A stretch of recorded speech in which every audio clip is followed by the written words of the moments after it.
An unbroken stand of 78 between Murray Goodwin and Luke Wright at the end of the day kept Sussex in their LV County Championship match with Nottinghamshire at the PROBIZ County Ground after earlier Ricky Vessels missed out on his double hundred by only one run.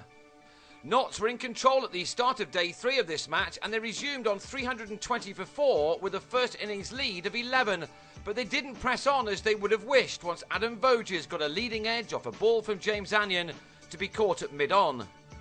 All eyes at the start of the day were on Vessels, who began the morning on 184. He took his number of fours to 33 as he went to his best score of his career and moved within one run of his maiden double ton.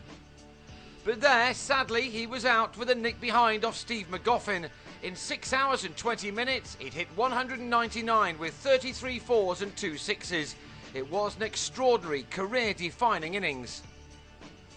Nottinghamshire had been on 266 for 1 at one point, but when Ben Phillips mispulled Anyon to Monty Panesar, they'd lost their way a little to be on 356 for 7, the massive first innings lead they'd hoped for, now being reduced to simply a decent one.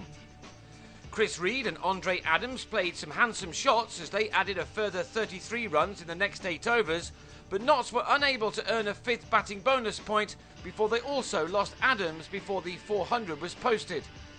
He'd made 17 for once with no sixes when he picked out McGoffin in the deep as Anyon struck for the 3rd time in what was a very profitable morning for him. With Reed still at the crease, Notts were able to pass 400 and take their first innings lead into 3 figures. Indeed, the Nottinghamshire skipper and Andy Carter took that total to 428. They then lost their last 2 wickets before lunch. Reed on 45 skied a big hit out to Anyon to give Chris Nash his 3rd wicket of the innings. And in the next over, Harry Gurney lost his off-stump to Navid Arif. Notts were all out for 428 to lead on first innings by 119.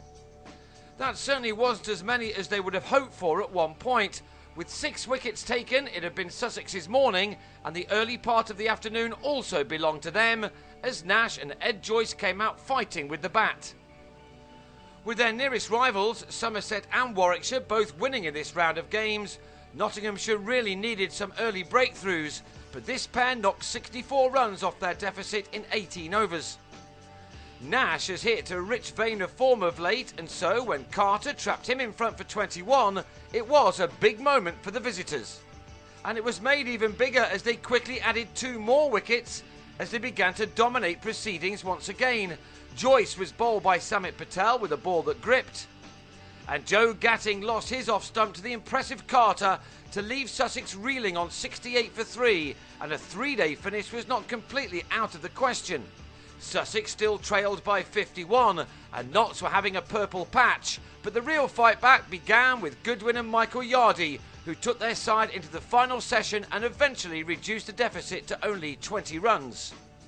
Yardy gave Carter his 3rd wicket of a fine spell with a leg before decision to put Sussex on 99 for 4, and that meant the last hour and a half of the day was going to be crucial. If Nottinghamshire, who couldn't bowl the destructive Adams because of a shoulder injury, could have added 2 or 3 more wickets, then they would have been very confident of wrapping up an important win on the last day. But again, they found Wright in excellent form. Reining in his usual aggression, he still hit the bad ball for 4 as he started to build a lead for his own team with Goodwin. This had become a crucial innings for the Zimbabwean. He'd scored only 39 runs in 8 previous innings this summer, but he chose this moment to grit his teeth and work really hard for his runs. And he was rewarded with a fine half-century.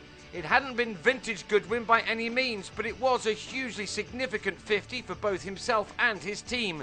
It had taken him 124 balls to reach. And he was still there at the close as both he and Wright shut up shop at the end of the day. Their unbroken 78-run stand has given Sussex renewed hope. They go into the final day with Goodwin on 52 and Wright on 37 on 177 for 4, and that gives them a lead of 58. Notts need wickets early on the last morning.